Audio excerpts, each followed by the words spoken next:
IT भी देख लेते हैं, और आईटी में आपके पास तमाम बड़े नतीजे आ गए, और उन नतीजों के बाद आईटी ने अपना ये लगभग 31,000 के आसपास का जो बॉटम है उसे तोड़ा नहीं है। क्या आप इसे एक सकारात्मक संकेत के रूप में देख करके चलेंगे? नहीं साहब, आईटी के नतीजे ने तो आईटी कंपनियों के नतीजे ही करा दिए। तो अभी का मामला ना, मुझे ऐसा लगता है कि हो सकता है आपको शॉर्ट कवरिंग मिले, 35,000 की तरफ शॉर्ट कवरिंग मिल सकती है, उससे कोई दिक्कत नहीं है। सस्टेन नहीं करना चाहिए। देखिए, पहला यहीं पे फाइट चालू है ना, 33,500 के ऊपर का क्लोज ही नहीं मिल रहा, वहीं फाइट चालू है। That is first thing to look for. इसके ऊपर क्लोज मिला तो ज़्यादा आप मान के चलें कि 34,500 और 35,250, ये सब रेंज तक एक बार आईटी शॉर्ट कवरिंग देगा, बिकॉज काफ़ी काफ़ी ओवरसोल्ड है। वहाँ पे फिर से कॉल लेते हैं क्या करना है, उसके पहले कॉल इससे ज़्यादा नहीं लेंगे। लेकिन एक इम्पॉर्टेंट चीज़ ध्यान रखेंगे कि 33,500 क्लोज के ऊपर में शॉर्ट कवरिंग ऑलमोस्ट मेरे हिसाब से पक्की हो जाएगी। जी, ठीक है। यहाँ पे जो बड़े रिजल्ट रहे उसमें किसने आपको डिसअपॉइंट किया, और किसने आपको कहा कि नहीं ठीक है, अभी थोड़ा सा वेट एंड वॉच रहेगा? मतलब ये है कि एकदम से खतरे की घंटी नहीं बजी। देखिए, मुझे बीएफएसआई सेक्टर पर से, इंक्लूडिंग मैं कह रहा हूँ इंश्योरेंस, एचडीएफसी एएमसी का भी आ गया, मुझे कोई रिजल्ट वैसा खराब नहीं, नहीं मैं लग रहा है एज ए आईटी की स्पेसिफिक आईटी की अच्छा, बात कर रहा सॉरी, आईटी का कोई भी पसंद नहीं आया। मतलब एकदम से कोई भी पसंद ही नहीं आया रिजल्ट। खराब आने ही थे, उससे भी खराब दिए, तो फिर पसंद आने के तो सवाल ही नहीं आते। तो मेरा ऐसा अंदाजा है कि आईटी किसी भी कंपनी को प्रॉब्लम ये हो जाएगी। देखिए, आईटी कंपनी को तो पता है कि अभी उनके पास गाइडेंस वगैरह कुछ नहीं दे पाए। प्रॉब्लम ये है कि अभी भी इनका अगर 5-10% का तो ओवर वैल्यूएशन लार्ज कैप में ही है, प्राइस में वो भी एडजस्टमेंट होगा, और मिड कैप वाले का भी एडजस्टमेंट होगा। तो मुझे आईटी का कोई भी रिजल्ट पसंद बिल्कुल नहीं आया, मुझे तो लग रहा है वॉश आउट है। हूँ। जी, ओके। तो इसीलिए आपको ये भरोसा नहीं हो रहा है कि आईटी यहाँ पे सस्टेन करेगा, और मतलब 31,000 या उससे नीचे लगभग 31,950 के आसपास जो अभी रिसेंट बॉटम बना है, वो मतलब टिकने वाला नहीं है? आपको लगता है कि इसके नीचे भी जाएगा? हाँ, मैं वही असेसमेंट कर रहा हूँ। 10% तक का तो इंडेक्स में एडजस्टमेंट होना चाहिए नीचे, और ये मान के चलते हैं कि बस इतनी ही खराबी पे खत्म हो जाए। तो आने वाले समय में अगर और राउट चलेगा तो फिर उसमें भी अब 20% नीचे लगा लीजिए, लेकिन अभी तक 10% के आसपास में ठीक होना चाहिए। तो 10% का मतलब हुआ यहाँ से 30,000। एक बार मुझे इसका बाउंस दिख जाए ना, तो उसके जी, बाद वो एस्टिमेट बना सकते हैं।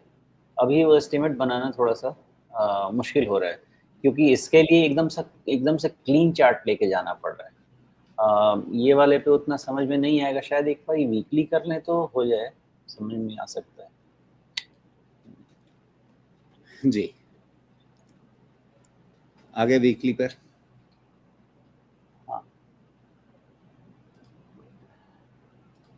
इसमें हाँ वीकली पे आ गया ना। थोड़ा सा और इसको जूम इन कर दीजिए, और थोड़ा सा, ठीक है, यही देख लीजिए, इतना ही काफ़ी कहानी है समझने के लिए। तो ये आपकी 2020 से जो रैली शुरू हुई, ये आपकी 2021-22 में कहीं तक जाके ख़त्म हुई। 20 मार्च से शुरू हुई, ये 2021 के एंड में ख़त्म हो गई। ठीक है, ये ख़त्म। इसके बाद एक अच्छा खासा डिप है, अच्छा कूल ऑफ करेक्शन है, और इसके बाद ये रैली शुरू होती है। ये कम से कम ये रैली आपको, मुझे लगता है कि ये 20 और 21 वाले को भी सरपास करना चाहिए। इतना ज़्यादा ये रैली होना चाहिए था। इस रैली में मुझे कभी कॉन्फिडेंस नहीं मिला। अगर किसी तरह से कोई और स्टॉक रहता है, चलिए इसी बात करते हैं। इस रैली में जो सेकंड वाली आई, जो 2022 से शुरू हुई, 2023 से शुरू हुई, सॉरी, इसमें कभी कॉन्फिडेंस नहीं आ पाया, जबकि 100% कॉन्फिडेंस होना चाहिए था कि ये जो 20 से 22 के बीच का मेजरमेंट है, इतना तो कम से कम ऊपर बनता है। लेकिन कभी मेरा कॉन्फिडेंस नहीं आया, और मैंने हमेशा यूज़ किया वो टैक्टिकल बाई के अलावा कुछ नहीं। रीजन इज वैल्यूएशन कभी सपोर्ट नहीं करता था और पूरा सेक्टर मिलके 7%, 6%, 8% का सेल्स ग्रोथ देता था और बोलता था भैया तुम मुझे 50 प्राइस अर्निंग मल्टीपल दो, 70 प्राइस अर्निंग मल्टीपल दो, 100 प्राइस अर्निंग मल्टीपल दो। कभी कॉन्फिडेंस नहीं हुआ बिकॉज वैल्यूएशन खराब था। अब प्रॉब्लम मुझे क्या लगता है, थ्रोबैक होना चाहिए था इसका और मैं थ्रोबैक का वेट कर रहा था। ये थ्रोबैक मेरा पूरा का पूरा होप चला गया, वो मैं लेवल भूल गया, लेकिन 36,000 के आसपास जरूर कुछ ना कुछ हमारा डिस्कशन रहा होगा। उससे ज्यादा नहीं, 36 नहीं, पता नहीं 38, 37,000 के आसपास हमारा डिस्कशन रहा होगा। उससे ज्यादा इसका थ्रोबैक नहीं होना चाहिए।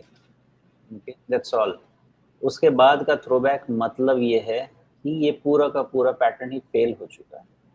अब जब पैटर्न फेल हो गया तो जब तक फिर से पैटर्न नहीं बने या इनके रिजल्ट का माहौल नहीं बने, मान के ही चलना होगा कि ये सब पूरा का पूरा रिट्रेस हो सकता है। तो अब इसीलिए मैं इस पे कोई व्यू नहीं ले रहा कि एक बारी थोड़ा सा देखते हैं कितना मान लेते हैं कि अगर हेड एंड शोल्डर्स टाइप भी कुछ बनना है तो देखते हैं कितनी शॉर्ट कवरिंग आ सकती है इसमें। तो लेफ्ट वाला तो शोल्डर ऑलमोस्ट आपका 39,000 पे है, तो राइट वाला अगर मुझे 35 के आसपास तक भी मिल जाए ना तो भी मैं कुछ कर करके इसको समझ लूंगा कि नहीं अभी इसमें लंबी चीज चल सकती है। लेकिन मुझे एक कम से कम इसमें प्रॉपर थ्रोबैक चाहिए समझने के लिए कितना हो सकता है। अभी के लिए मुझे लगता है 30,000 के आसपास का इंडेक्स जो है ना, 29,000 इंडेक्स काफी होना चाहिए, प्रोवाइडेड जितनी चीजें खराब हैं इससे ज्यादा खराब नहीं। जी, लेकिन आप शायद इसी हेड एंड शोल्डर की बात कर रहे हैं जिसमें ये सिर है जो आपको दिख रहा है मई 2024 से लेकर के दिसंबर 2024 तक का टॉप और उसके बाद अभी तक की गिरावट। ये शायद आप इसे आप हेड की तरह से लेकर के चल रहे हैं। हाँ जी, करेक्ट। जी, काफी काफी बड़ा सिर है, दैत्याकार। और उसके बाद फिर ये कंधा जो है, अभी ऐसा कंधा वापस बनना चाहिए अगर बना तो फिर उसमें आप कह रहे हैं कि 35-36 हजार तक का भी दिख गया अगर कंधा तो फिर आप उसे आड़ा तिरछा मान करके हेड एंड शोल्डर पैटर्न को देखना शुरू करेंगे। लेकिन अगर आप इसे हेड एंड शोल्डर पोटेंशियल की तरह से देख रहे हैं तो फिर तो ये जो अभी ताज़ा बॉटम बना है और यहाँ से मान लीजिए रिवर्सल हुआ और फिर वापस ये लेवल टूटा तो फिर तो 30,000 पे कहाँ रुकेगा, वो तो ब्रेकडाउन का पॉइंट ही होगा। इसका जो मैं इंक्लिनेशन मुझे दिख रहा है टाइम के साथ का, वो इंक्लिनेशन मुझे लग रहा है कि 30,000 के आसपास में ही कहीं पे रह जाएगा। ये नेकलाइन ही अपने आप इंक्लाइन हो जाएगी इसका ग्रेडियंट में और वो टूटेगा नहीं। अगर टूटा तो आईटी वॉश आउट समझ लीजिए, लेकिन लगता नहीं है उतना, इसीलिए मैं 30 के नीचे जा नहीं रहा। देखिए 30 में हो सकता है कि 500 पॉइंट ऊपर ही रह जाए, हो सकता है 500 पॉइंट नीचे डिप हो, लेकिन इसके आसपास ही ये खेल हो। ओके, मतलब ये कि हेड एंड शोल्डर बनता हुआ दिखेगा लेकिन उसके नेकलाइन के नीचे जाएगा नहीं, वो नेकलाइन को तोड़ेगा नहीं। नहीं, इतने वाले खराबी में नहीं तोड़ना चाहिए। जी, इससे ज्यादा कुछ आया तो अलग बात है। हाँ, ठीक अब है। मान लेते हैं कि अगर ऐसा समय आया कि क्वार्टर पे खराब, ये क्वार्टर खराब, इसके बाद का क्वार्टर और खराब, तो ये पूरा का पूरा 28 वाला रिट्रेस कर सकता है। लेकिन उतना लगने अभी नहीं वो फैक्टर कर पाऊंगा। मुझे लग रहा है कि 30, जी, 31 के रेंज तक ही रखना चाहिए। नहीं कहानी तो 26 से शुरू हुई थी। हाँ वही 26, सॉरी। जी,